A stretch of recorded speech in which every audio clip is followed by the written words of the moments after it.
साथमा त्यो वचन परमेश्वर नै हुनुहुन्थ्यो अनि 14 पदमा गएर वचन शरीर भयो भनेर लेख्छ।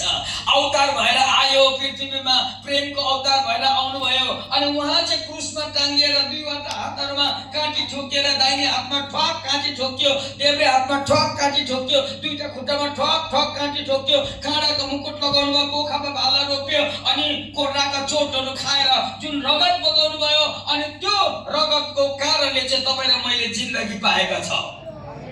तपाईँ र म त्यतिकै ताजा भएको होइन, येशूको रगतले ताजा भएको हो। छेउको साथीलाई घोचेर भनिदिनुहोस् न, तिमी ताजा भएको कारण चाहिँ येशूको रगतले गर्दा हो।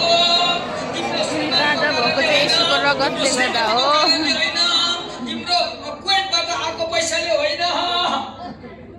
हालेलुया हालेलुया। याद गर्नु होला, ताजा चाहिँ येशूको रगतले मात्रै बनाउँछ। आमेन।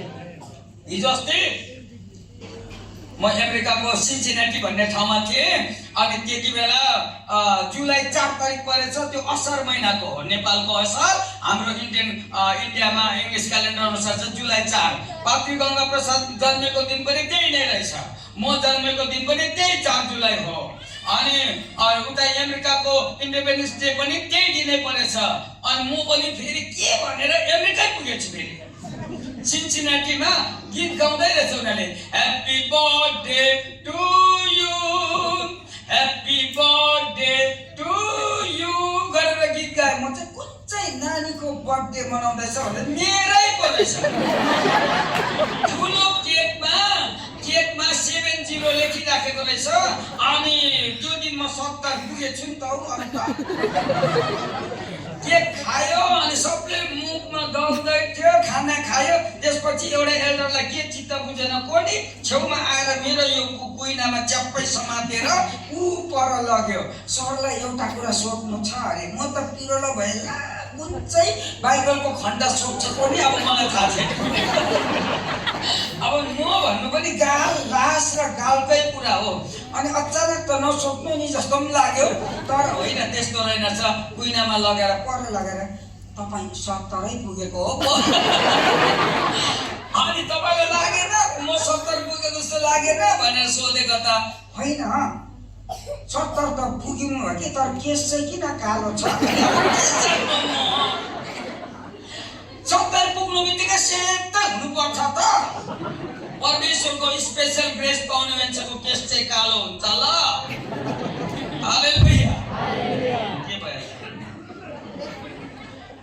हालेलुया। मूल कुरा चाहिँ के हो भने नि, परमेश्वरलाई धन्यवाद होस्। पहिलो स्थान परमेश्वरले दिँदाखेरि परमेश्वरले पनि हामीलाई पहिलो स्थानै दिने रहेछ। मेरो केस कालो हुनुको अर्थ चाहिँ मैले पहिलो स्थान परमेश्वरलाई दिन्छु। महिनामा एकपल्ट होइन, प्रत्येक बिहान म परमेश्वरलाई पहिलो स्थान दिन्छु अनि दिउँसो पनि परमेश्वरलाई पहिलो स्थान दिन्छु, रातमा पनि पहिलो स्थान दिन्छु। मैले एक दिन मेरो श्रीमतीलाई के भन्छ भनेर छेउमा गएर भने, यो मान्छेले कतिको वचन जान्दछ जान्दैन, वचन पालन गर्छ गर्दैन, सँगसँगै बसेको त निकै 40 वर्ष भइसक्यो। गएर मैले उनलाई यसो भने, तिमीलाई म दोस्रो स्थान दिन्छु ल भने। राम्ररी हेर मेरो आँखामा, उसले चाहिँ सम्झेको छ पहिलो स्थान दिन्छ कि भनेर। मैले चाहिँ भर्खर बाइबल पढेको थिएँ र त्यो मैले मनभित्र हालेको छु, पहिलो स्थान त म कसैलाई दिदिनँ। मेरो श्रीमतीलाई माया गर्छु, बरु केकै खुवाइदिन्छु, कुन चाहिँ मासु चाहिन्छ त्यही ल्याइदिन्छु, कस्तो साडी चाहिन्छ त्यो पनि ल्याइदिन्छु, तर डिसिसन चाहिँ दोस्रो स्थान मात्रै हो। म मेरो श्रीमतीलाई दोस्रो स्थानमा मात्रै राख्छु, पहिलो स्थानमा राख्दिन। रिसाउ फुसाउ, माया गर, चुम्मा खाऊ या ढकेल, मेरो डिसिसन चाहिँ दोस्रो स्थान मात्रै हो। मेरो श्रीमतीलाई गएर भनिदिनु, किन म मेरो बाइबल मान्छु। म बाइबलले जे भने त्यही मान्नुपर्छ। सबले हात उचालेर भने त बाइबल त ल्याएकै छैन के ल्याउँछ। हालेलुया हालेलुया। अब त पहिलो स्थान वचनलाई दिन्छु म। वचनलाई दिन्छु म आमेन परमेश्वरलाई दिन्छु म परमेश्वरलाई दिन्छु म परमेश्वर वचन हुनुहुन्छ परमेश्वर वचन हुनुहुन्छ वचन परमेश्वर हुनुहुन्छ वचन परमेश्वर हुनुहुन्छ बाइबललाई म ढोक्दिन बाइबललाई म ढोक्दिनँ बाइबललाई म खान्छु बाइबललाई म खान्छु कोही कोही चाहिँ ढोकेको गर्दा बिना भक्तिसँग बाइबललाई ढोकेकै छ लाग्दैन नि नुनमा नुन लाग्दैन नि म चाहिँ सारा चुरुप खाएर हाम्रो घरको गेट छ किद्रिङ गरेर म गइहाल्छु बाहिर निस्केपछि बुहारीले गर्छु सुन्छु म अनि त्यो ला चाहिँ मलाई थाहा छ अनि बुहारीलाई मात्रै थाहा छ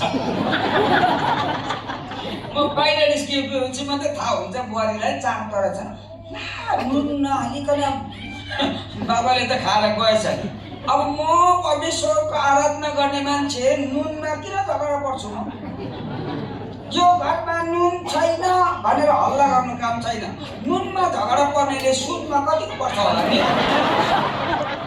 त त्यसले गर्दा साँचो आराधक जसले परमेश्वरको आराधना गर्छ उसले घरमा शान्ति ल्याउँछ छेउको साथीले भन्नुहोस् त तिमी कतिको शान्ति ल्याउँछौ तिमी कतिको शान्ति ल्याउँछौ तिम्रो अनुहार हेर्दै हाँसी खुसीको छ तिम्रो अनुहार हेर्दै हाँसी खुसी परमेश्वरको आराधना गर्ने मान्छे घरमा पनि खुसी हुन्छ बाहिर पनि खुसी हुन्छ मण्डलीमा पनि खुसी हुन्छ अनि मण्डली भनेको चाहिँ नि स्वर्गबाट झरेको समूह हो हालेलुया किनभने परमेश्वरले तिमी पुरानो सृष्टि भनेको छैन तिमी नयाँ सृष्टि भनेको छ त्यसले गर्दा नयाँ सृष्टिको चाहिँ अनुहार चाहिँ निम्बु निचोलेको जस्तो हुँदैन सबले भनिदिनुहोस् न तिमी नयाँ सृष्टि हो तिमी नयाँ सृष्टि हो घरमा पनि पाकेको सुन्तला हुनु ल पाकेको सुन्तला हुनु ल